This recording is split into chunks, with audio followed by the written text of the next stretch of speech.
अमीरुल मोमिनीन सैयदना फारूक आजम सहाबा में सबसे ज्यादा तगड़ा और रसूल पसंद आदमी, गुस्से के लिहाज से सबसे तगड़े हैं, जल्दी गुस्सा आता है। एक शख्स कहता है मेरी भारे तगड़े कबीले में शादी हो गई, बीवी मेरी बड़ी सख्त थी, उसके लबो लहजे में बड़ी सख्ती थी, वो कबीला बड़ा मालदार था तो मैं बात नहीं करता था। एक दिन मेरी बीवी ने बड़े सख्त जुमले कहे तो मैं जनाबे उमर के पास आ गया। तो जो है आप दोस्तों की, कहते हजरत उमर के पास आया तो मैंने दरवाजे पर दस्तक दी, बीवी की शिकायत करने आया कि जरा मेहरबानी करें।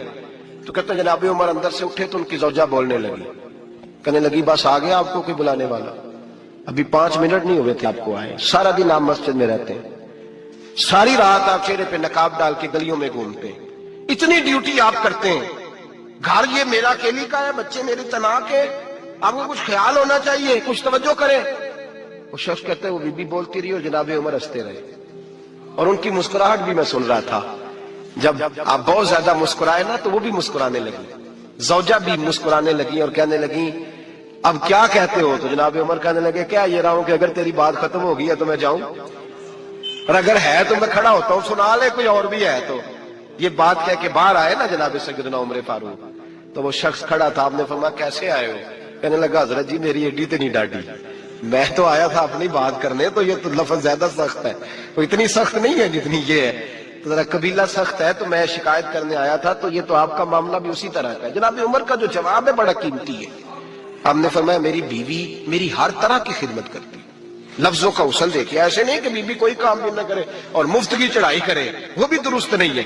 फरमाया मेरी बीवी मेरी हर तरह की खिदमत करती है, मैं घर नहीं होता तो मेरे बिस्तर को पाक रखती है, किसी की जरूरत नहीं मेरे बिस्तर को देख भी जाए, मेरे बच्चों को जब मैं बिस्तर पे बुलाता हूँ आती है, मेरे बच्चों का ख्याल रखती है, मैं बाहर ही रहता हूँ घर के, लेकिन घर की जिम्मेदारियां सारी उसने अपने कंधों पे ले ली हैं। फरमाया मेरे मिजाज में जलाल है, मैं रोज ऊंचा बोलता हूँ तो सुनती है, मेरी बीवी है ना, मैं उसका लिबास है वो मेरा लिबास है, कभी कभी वो ऊंचा बोलती है तो मैं भी सुन लेता हूँ, बीवी जो मेरी है। हज़रत अबुल हसन की बात मैं अक्सर सुनाया करता हूँ, बड़ी दूर से मुरीद मिलने आया था, बड़ी दूर से, दरवाजे पर दस्तक दी, वो कहता मैं सैकड़ों मील का सफर तय करके आया दरवाजा। और ये बात इतनी खूबसूरत है, मुझे इस वाक़े से इतनी दिलचस्पी है कि 2 साल पहले एक रमजान का एक दर्स था, तो एक साहब कहते हैं मैं आप वो बात बयान कर रहे थे तो मैं स्टाम लेने आया था गखड़ से बीवी को तलाक देने का, तो आप बात कर रहे थे तो मैंने ये बात सुनी तो बस मैंने समझा मेरी बात कर रहे हैं, सारे मुझे कहते थे मान जा, मेरा सास ससुर भी मिन्नत करते थे, मैं नहीं मानता था, आपकी बात सुन के मैं राजी हो गया और मैं उसको ले आया। हज़रत अबुल हसन कहते हैं बीवी जरा मिजाज की सख्त थी, किरदार की बड़ी उम्दा पर लफ्जों की तुर्श थी, तल्ख जुमले बोलती थी, तो मुरीद मिलने आया बड़ी दूर से, बस्ता दरवाजे पर दस्तक दी, कौन है?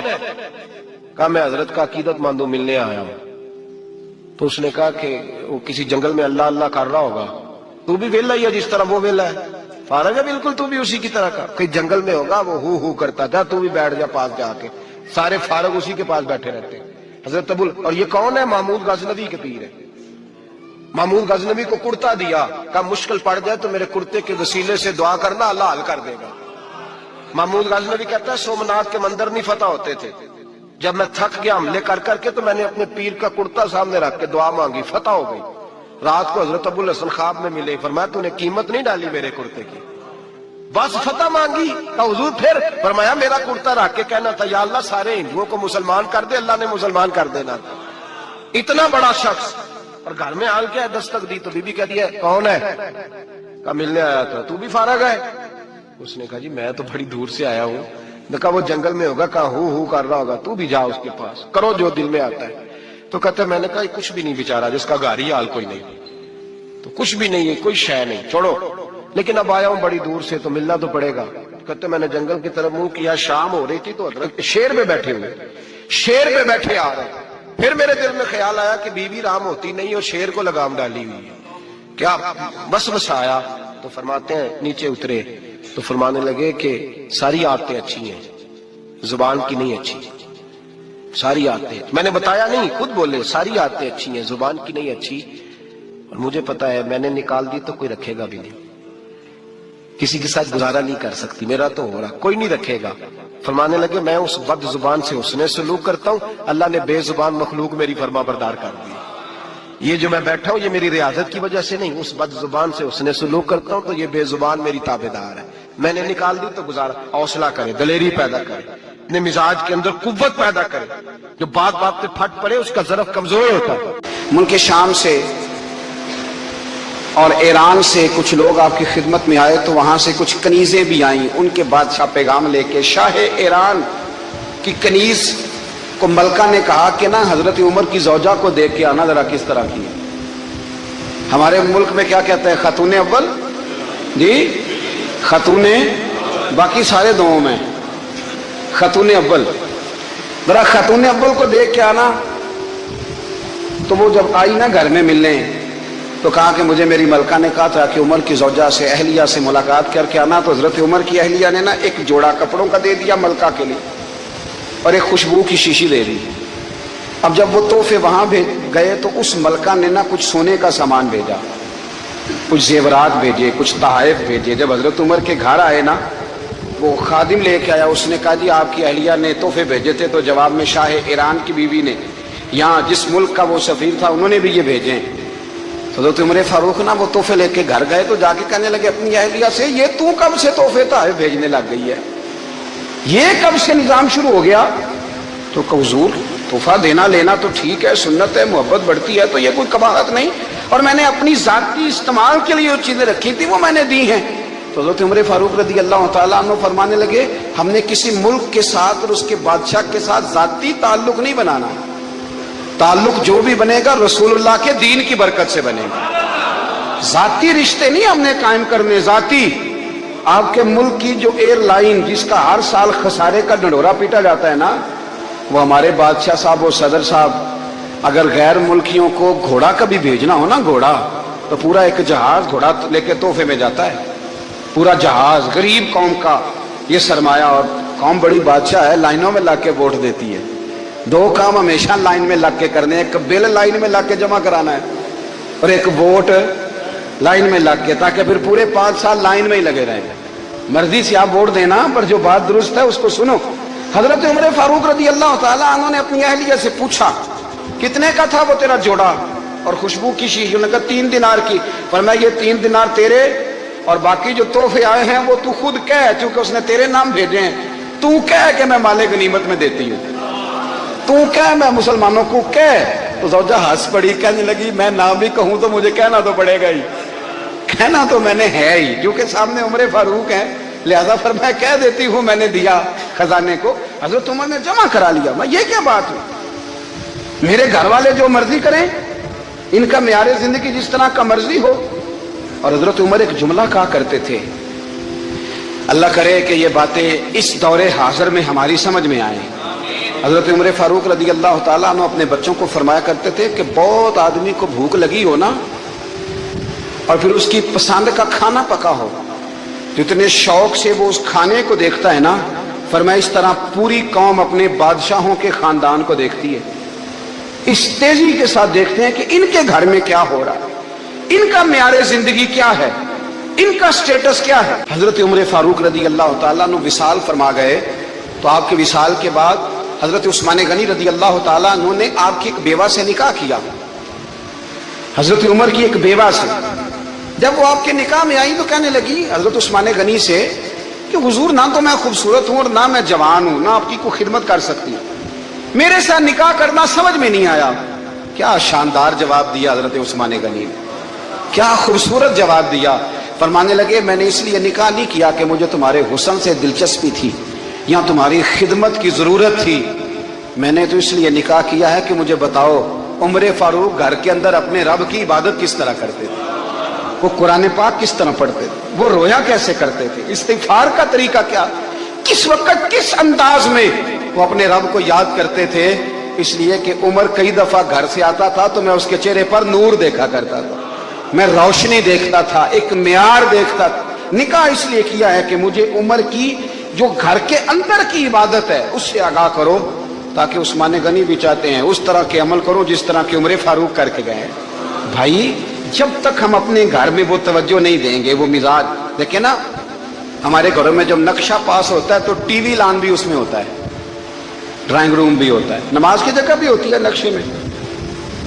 صحابہ جب گھر بناتے تھے تو ایک مسجد بیت کا نقشہ پاس کرتے تھے, जहन में रखते थे कि ये कोना नमाज के लिए, वहां जूते लेके कोई नहीं जाएगा, वहां नमाज पढ़ी जाती थी, औरतें वहां इतिकाफ करती थी। टीवी लान तो आ गया है और घर के अंदर टीवी रखने के लिए तो एक कमरा अलग से बना दिया गया है, और अब जो नए नक्शे पास हो रहे हैं उसके अंदर घरों के अंदर जगह बनाई गई है जहां कंप्यूटर रखे जाएंगे, और बच्चों के लिए वायरिंग होगी नीचे ताकि उन्हें कोई मुश्किल दरपेश ना हो। ये सारी चीजें हमने नहाने के लिए घरों के अंदर इतने इतने बड़े वॉशरूम बनाए हैं कि लगता यह है कि सिवाय नहाने के और काम ही नहीं कोई घर में होगा। हर चीज आ गई, पर अल्लाह करे कोई तफसीर भी टेबल पे पड़ी नजर आए, कोई हदीस की किताब भी टेबल पे पड़ी नजर आए।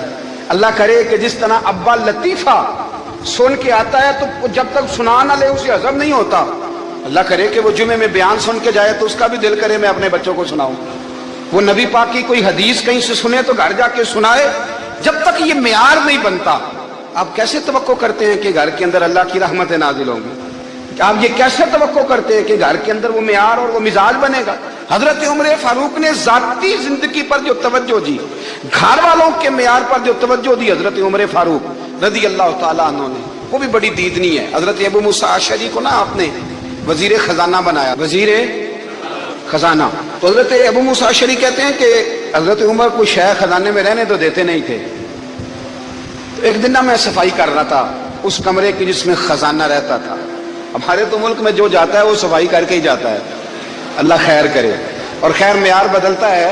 हजरत उमर फारूक रजी अल्लाह तआला अन्हु, हजरत सैयदना अबू मूसा अशअरी कहते हैं कि मैंने ना सफाई की, माल गनीमत की मैंने सफाई की, तो एक दिनार मुझे ना कहीं पड़ा हुआ मिल गया। तो फरमाते हमें इजाजत होती थी कि एक आध दिनार हम अपनी मर्जी से कहीं खर्च कर। तो हजरत उमर के बेटा गुजर रहा था, तो हजरत अबू मूसा अशअरी कहते हैं मैंने सफाई की तो एक दिनार निकला, तो मैंने वो एक दिनार ना हजरत उमर के बेटे को दे दिया। मैंने कहा लो बेटा अपने चचा की तरफ से तोहफा। तो घर जाके उन्होंने हजरत उमर को बताया कि चचा ने पैसे दिए हैं, छोटे बच्चे थे।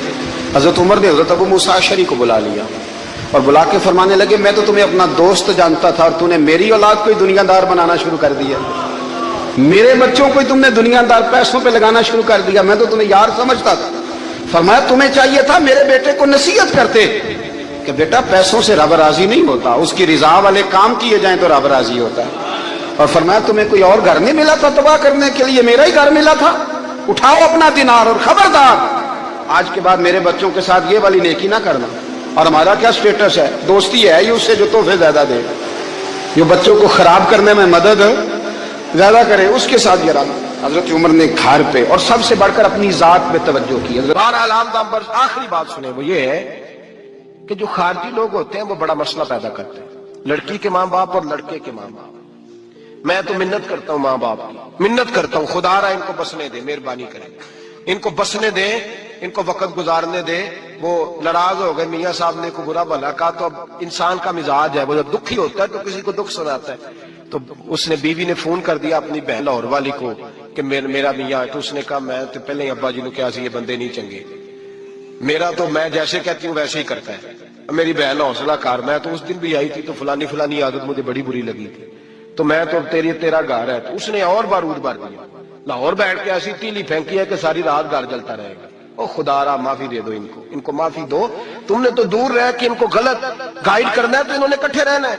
यही हाल लड़के के दोस्त ने अपने दोस्त से कहा यार भाभी तुम्हारी बात नहीं सुनती, तो उसने कहा यार छोड़, तूने कहा शादी कर लिया, मेरे वाली मैं घर जाऊं तो सांस बंद हो जाते, चाहे पूछती भी ना हो सीधे मुंह से, झूठ बोलेगा, उसका घर तबाह करेगा, हालात खराब करेगा, चाहे रोज इसका हाल अपना बुरा होता हो। चाहिए क्या? मेरे नबी करीम अलैहिस्सलाम ने फरमाया दो लोगों की सुलह कराने के लिए तुझे गलत बात कहनी पड़ती है तो कह दे, अल्लाह तुझे उस पर भी अजर अता फरमाएगा। उनको कह कि यार कोई बात नहीं, इंसान के कभी रवैये कुछ होते हैं, कभी कुछ होते हैं, कभी अंदर कोई टेंशन होगी तेरे साथ, उनको अच्छा गाइड करें, इसलिए कि उन दोनों ने इकट्ठे रहना है, तुमने तो फतूर डाल के निकल जाना है। मेरे नबी पाक अलैहिस्सलाम की हदीस सुने, हुजूर ने फरमाया लानती है वो शख्स जो मर्द को औरत के खिलाफ उकसाता है और औरत को मर्द के खिलाफ उकसाता है, वो लानती है, वो कोई भी हो, माएँ भी اور باپ بھی اور بہنیں بھی سارے اس بات کا خیال کریں، غلط فکریں دماغوں میں نہ چھوڑیں۔ آپ اپنا گھر بسائیں گے، سائڈ پہ ہو جائیں گے اور یہاں تباہی اتر جائے گی۔ مہربانی کریں، گھر ٹوٹتا تب ہے جب باہر والے فساد برپا کرتے ہیں۔ میں ایک جملہ اکثر کہا کرتا ہوں، میاں بیوی کا اپنا جھگڑا نہیں ہوتا، جب بھی ہوتا ہے کسی تیسرے کی وجہ سے ہوتا ہے۔ اور جب گھر ٹوٹ جاتا ہے تو مصیبت اس کے لیے ہوتی ہے، خامند کے لیے یا بیوی کے لیے۔ اور یہ جو گھر ٹوٹتے ہیں تو سب سے زیادہ شکار وہ نونہال ہوتے ہیں جن کو باپ کی بھی ضرورت ہوتی ہے، ماں کی بھی ضرورت ہوتی ہے۔ وہ خامند بھی نئی بیوی لے آیا، ماں نے بھی نیا بیاہ رچا لیا، لیکن بچے ترستے روتے ہیں کہ خدایا یہ کبھی کٹھے ہوتے، گھر ٹوٹ گیا، خاندان بکھر گئے، رشتے برباد ہو گئے۔